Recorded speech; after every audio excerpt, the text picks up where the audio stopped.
variant was detected in two sea-based overseas Filipino workers who had no travel history to India. They were part of the sequencing because they were the part of this batch that we sequenced for the returning overseas Filipinos. One of the cases is a 37-year-old male who arrived in the country from Oman on April 10, while the other is a 58-year-old male who arrived from the United Arab Emirates on April 19.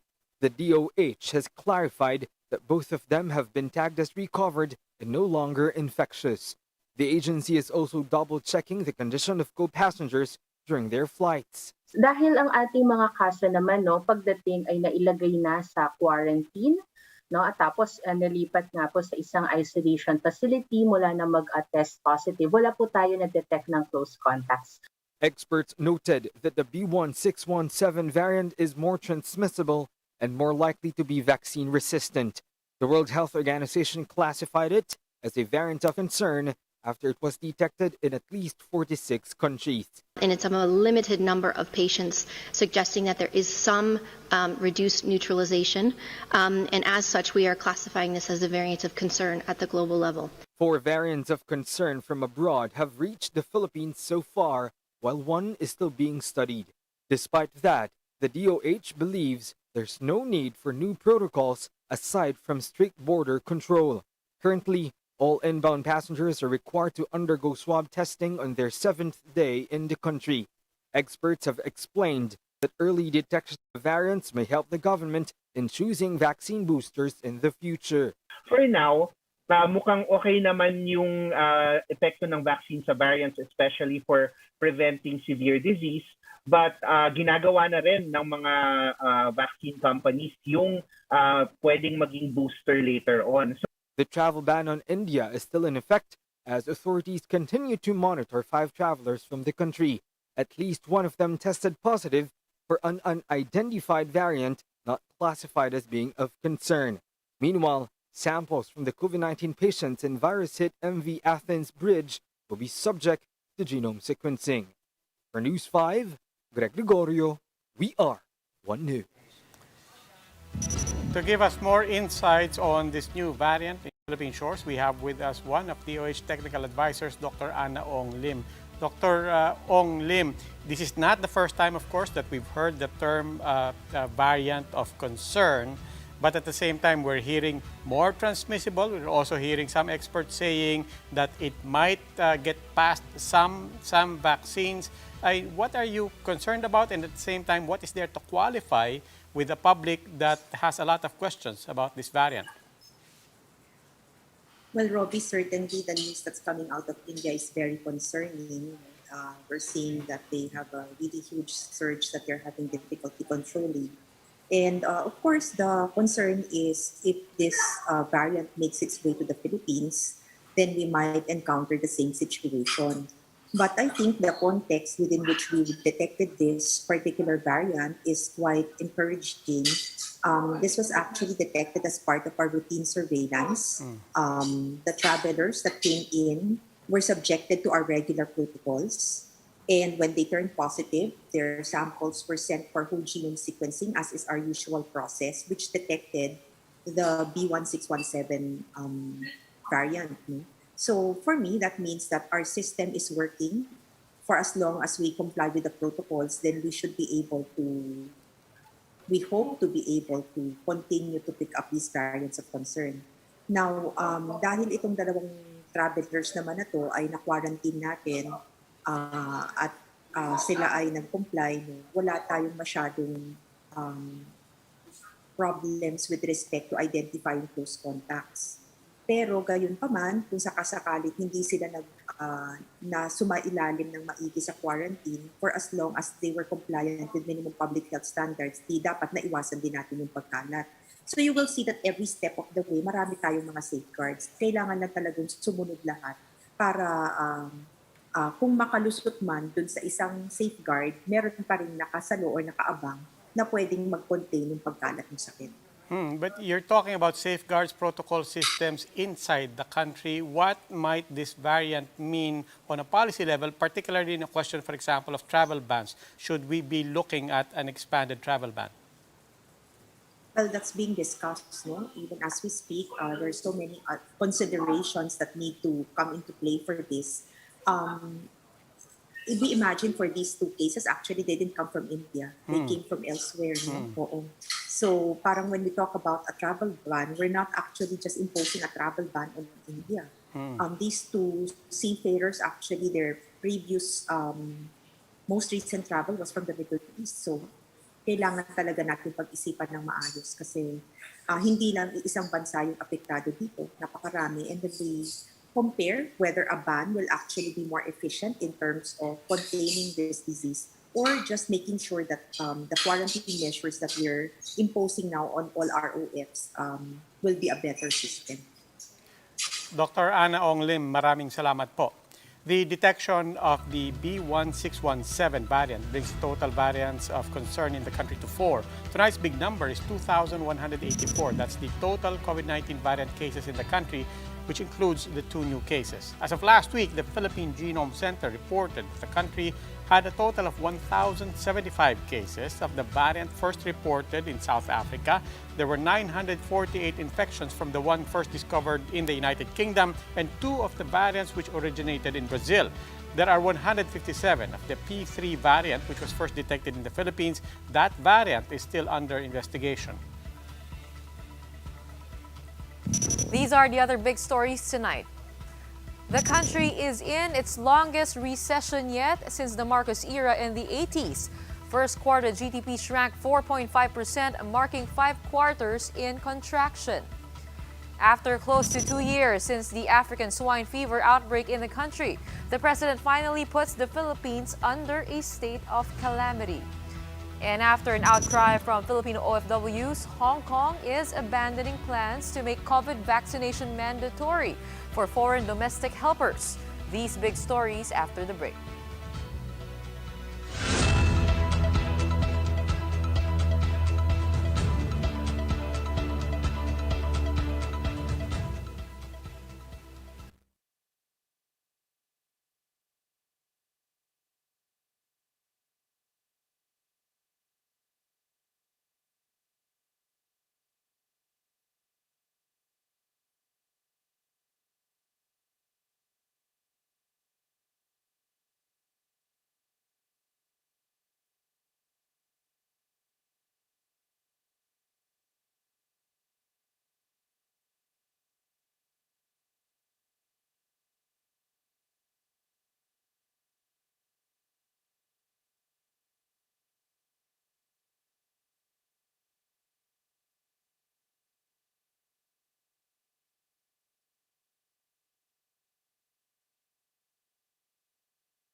Good evening, I'm Robbie Alampay. You're still watching The Big Story. The country is now officially under a state of calamity due to the African swine fever. The status paves the way for additional funds for affected hog business owners, but some stakeholders are seeking more action. Shaila Francisco has the report. After nearly 2 years, President Duterte has finally placed the entire country under a state of calamity due to the African swine fever outbreak. Proclamation 1143 takes effect immediately and will last for 1 year unless lifted earlier. The Philippine Association of Meat Processors welcomes this, saying that any proposed adjustments in their selling prices won't push through despite more expensive raw materials. For their part, local producers are upset over the non-inclusion of a 10,000 peso indemnity fund for racers whose hogs will be culled due to ASF. Kaya ang purpose ng ating pagiging ng state of calamity, even ng mga senador, ay para mabigyan ng tamang pundo ang pagpigil sa African swine fever. At kasama riyan, yung indemnification. Agriculture Secretary William Dorr insists that the indemnification was already addressed through its insurance program. The DA says that a proclamation will help them access funding resources to repopulate local hogs and at the same time bring down pork prices. There will be more resources. When we say resources, a variety of government assets from farms, equipment, transportation, facilities, as well as manpower and personnel. So maraming tulong-tulong. As for imports, President Duterte has also signed Executive Order 133, increasing the minimum access volume to 254,210 metric tons, as agreed upon by the Senate and the government's economic managers. While local producers are amenable to this, they hope that the government will ensure that the supply will only go to areas experiencing pork shortage. Alam po natin ang Visayas, Mindanao is meron tayong surplus. Baka naman po papasok pa sa Visayas, Mindanao yung mga dumadating na imported at mga parating pa. For now, local producers are calling for the release of the amended Executive Order 128, raising the tariffs on pork imports.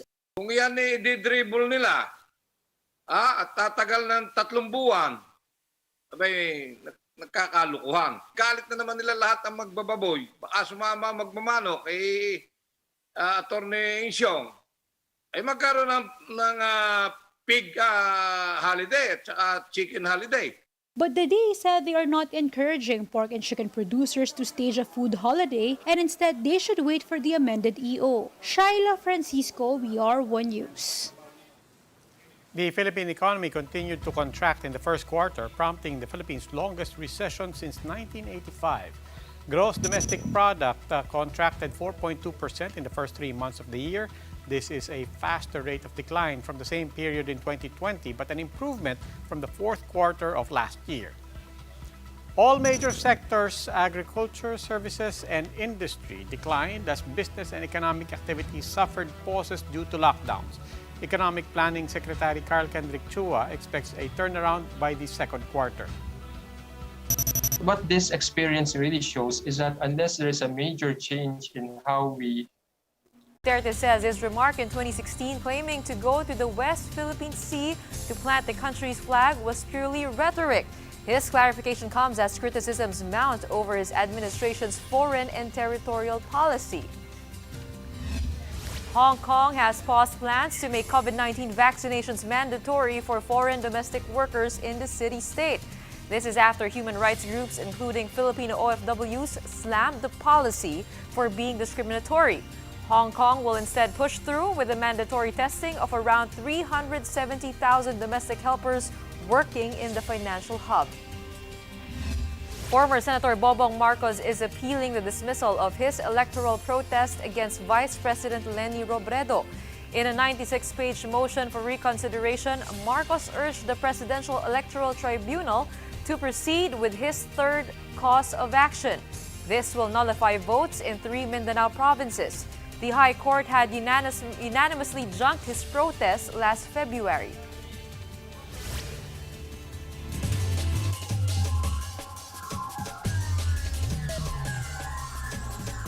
For the big story in sports, not only was his contract extended, San-En now wants to build its franchise around 30 Ravenna for a chance at that Japan B-League championship. The Neo Phoenix management expects Ravenna to usher in a new basketball culture to the team. While Ravenna had limited play in his first season due to injuries and the COVID infection, he still put up solid numbers of 9.1 points, 3.6 rebounds, and 1.6 assists. For San-En, a healthy and well-adjusted Ravenna is bound to take the league by storm next season. Meanwhile, the Games and Amusements Board has given the go signal for the staging of the previously suspended Chooks2Go Pilipinas Vismin Super Cup Mindanao leg. The Mindanao leg was put on hold last month following game-fixing allegations between Siquijor and Lapu-Lapu. Siquijor has been expelled from the league, while multiple Lapu-Lapu personalities have been suspended. The league is set to resume on May 30. Time for another quick break. We will have more big stories when we return. Keep it here on One News.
Good evening. You're still watching The Big Story. I'm Robbie Alampay. The COVID-19 pandemic is giving rise to another health problem, the rise in teenage pregnancies. Not only that, as lockdowns persist, more and more are being victims of domestic abuse. Mobile journalist Stanley Gahete gives us a front seat to this story.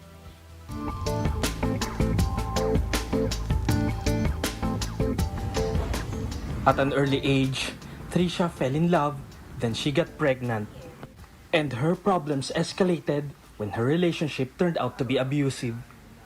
Hindi siya graduate, hindi rin siya maayos sa studies. I was suffering through domestic violence. Pinubugbog niya ako. 3 months pa lang yun. With nowhere to turn to, Trisha thought abortion was her only option. Alam mo, hinuhugot yung kaloob-looban mo para hinahalukay siya na it was just painful. Rising teenage pregnancy is becoming a critical concern in the Philippines. Government data shows a 7% increase in pregnancies among those aged 15 and below in 2019. And this rate of increase has been going on for the 9th straight year. The POPCOM says it wants a more aggressive approach to address this disturbing issue. But the numbers got worse with the pandemic lockdowns. During the lockdown, the Population Commission noted upticks in teenage pregnancy, abortion, and domestic violence. Even maternal deaths in Metro Manila, Cebu, and Zamboanga are rising. But yung worry namin yung 10 to 14 among these minors, no? Because that's where we believe a lot of the abuse, violence, even statutory rape is happening. The problem, of course, is that there is little POPCOM can do when people are locked down in their homes where many of these abuse occur. We have hotlines, we have warm lines, so all of these services to make it easier for adolescents. To offset the lockdowns, Perez says they are looking for other methods. Even community pantries could help in distributing contraceptives. Women want to have control of their lives and their bodies. And the family planning program is a means for them to do so. As for Trisha, it was a difficult choice for someone too young. She says she will just have to live with her past and hope her experience provides a lesson for the future. That there will be mistakes that you will just have to see through, that you will have to go through. And nasasaya na ako mapapatawad mo yung sarili mo after that. Stanley Gahete, We Are One News.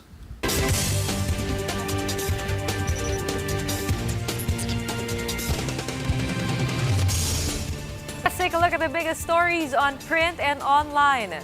From the Philippine Star, arguments on the controversial anti-terror law have resumed today, starting off with how it defines terrorism. Associate Justice Rodil Zalameda questioned how vague provoking the government is, using the community pantry as example. Zalameda also asked how the government intends to measure an act of terror. Business World reports on the country's agricultural output shrinking by an annual 3.3% in the first quarter. That's driven by contractions in livestock and poultry production. At current prices, the value of agricultural production went up 8.2%.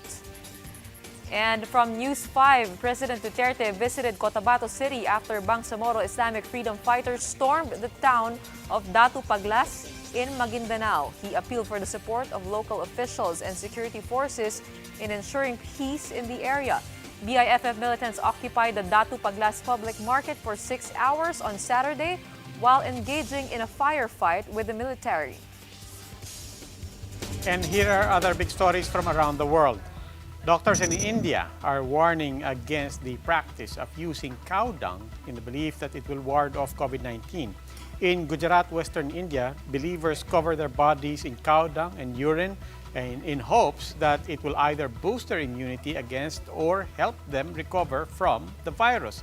Other than lack of proof that it is effective, experts warn that it can spread other diseases.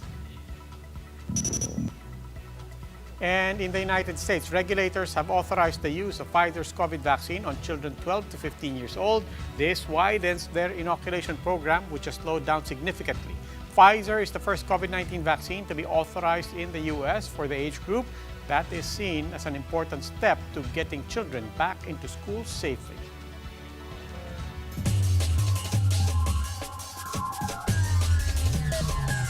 Another big story in sports. Russell Westbrook wrote his way into NBA history, bagging his 182nd triple-double, breaking Oscar Robertson's 47-year-old record. The record-breaking moment occurred earlier today during the Wizards game against the Atlanta Hawks. Westbrook snared his 10th rebound with more than 8 minutes left in the fourth quarter. Robertson's record had stood since 1974 and was once widely regarded as unbeatable, but not for Westbrook.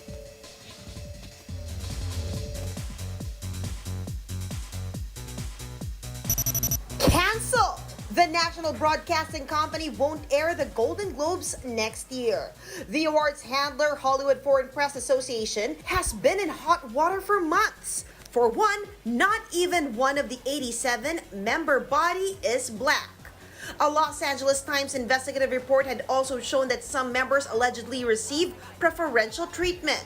While the HFPA has promised to diversify its lineup, big studios such as Netflix, Amazon, and Warner Brothers are now boycotting the awards. Hollywood A-lister Tom Cruise returned his 3 Globes, including his Best Actor win for Born on the 4th of July. Other stars have released strong statements, including Mark Ruffalo and Scarlett Johansson. Should the HPFI commit to reforms, NBC is hopeful that the Golden Globes can resume in 2023. For News 5, MJ Marfori, we are One News. Repatriation efforts are still ongoing for some OFWs. In coup-stricken Myanmar, the program will benefit one feline. Karen, a Pinoy art director in Myanmar, is trying to depart the country, but there's a problem. The Philippine embassy did not allow her to bring her cat, John, her one and only family. So Karen wrote a letter to Foreign Affairs Secretary Teddy Boy Locsin, and she even tagged him on Twitter. Luckily, Locsin responded, apparently a feline lover himself. In a photo, John thanked the top diplomat for approving his master's request. Locsin gave strict orders to the DFA to make sure John joins Karen. And he even wants to meet and hold the Tom. You know, pets are key to survival in this pandemic. Ganon talaga. Dapat no pets left behind. Tama. You know, that reminds me. I was an OFW for 6 years Talaga? in Bangkok. Oh. And finally, we were getting ready to go home.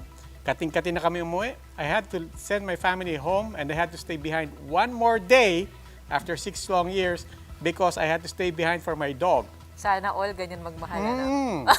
No pets left behind. Mapapet. Oo. Pero kudos kay Secretary Teddy Boy Locsin. Yes. If you want to reach him, tweet him.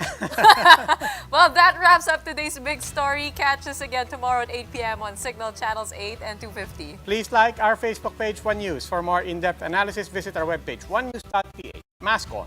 Wash hands. And stay safe, Philippines. I'm Robbie Alampay. I'm Gretchen Hall. We are One News. Have a good evening.